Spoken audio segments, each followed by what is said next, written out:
আমাদের এক আকাবের বুজুর্গ এক জায়গায় বয়ানে গেছেন। ওই এলাকার এক ব্যক্তি ছিল চাষি মানুষ। হুজুর আসছে বয়ান করতে, এই কথা শুনি না হুজুরের সাথে একটু মোলাকাত করবে, সাক্ষাৎ করবে, এই আশা নিয়ে গেছেন। বয়ান শুনলেন।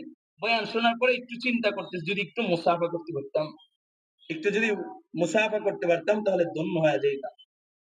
আল্লাহর ওলির সাথে মুসাফা করার জন্য আগায় গেছে। সালাম দিছেন, হুজুর মুসাফা করতেছেন, আল্লাহর ওলির কাছে মুসাফা করলেন। দিলের ভিতরে তামান্না আমি অসুস্থ, হুজুর যদি একটু ফুক দিয়া দেয় তাহলে হয়তো সুস্থ হয়ে যেতে পারি। এই বলে হুজুর আমি অসুস্থ, একটু ফু দিয়া দেন। তো হুজুর ফুক দিয়েছে, এমন সময় মুরব্বী মানুষ তো বলে মুখের লালা থুতু বের হয়ে গেছে। আল্লাহর বান্দা চাষি মানুষ, জমিনে চাষাবাদ করে, থু বের হয়ে গেছে, লালা বের হয়ে গেছে। হাতটা পাইতা লালা গুলোকে হাতের ভিতরে নিয়ে নিয়েছে।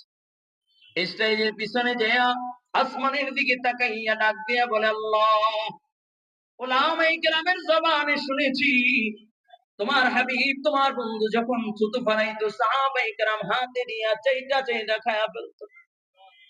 আয় আল্লাহ, চোখে লাগাইতো, মুখে লাগাইতো। আমি তো নবী পাই নাই, আবু বকর পাই নাই, ওমর, ওসমান, আলী পাই নাই, কিন্তু এমন একজনের জবানের লালা আমার হাতের ভিতরে আল্লাহ, যার চেহারার দিকে তাকাইলে তোমার বন্ধুর রং পাওয়া যায়, যার মাথার তালু থেকে নিয়ে তোমার বন্ধুর সুন্নাত পাওয়া যায়, একজন ওয়ারিস নবীর লালা আমার হাতের ভিতরে আল্লাহ। আমি যদি তোমার বন্ধুকে পাইতাম, তোমার বন্ধুর মুখের লাল আমি চাইটা খায়া ফেলতাম। আমি যদি আবু বকর পাইতাম, তাহলে আবু বকরের মুখের লাল আমি চাইটা খায়া ফেলতাম। আয় আল্লাহ, আবু বকর পাই নাই, ওমর, ওসমান, আলী পাই নাই, তোমার হাবিবকে পাই নাই, কিন্তু ওয়ারিস নবী লালা গুলো তোমার বন্ধুর মহব্বতে চাইটা খায়া ফেললাম।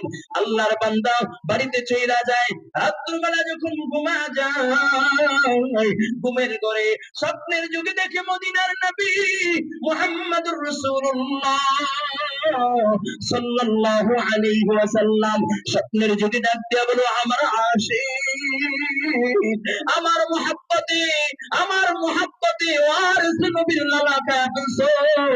আমি পয়গম্বর ঘোষণা কইরা দিলাম, তোকে না নিয়া আমি আল্লাহর জান্নাতে যাইব না।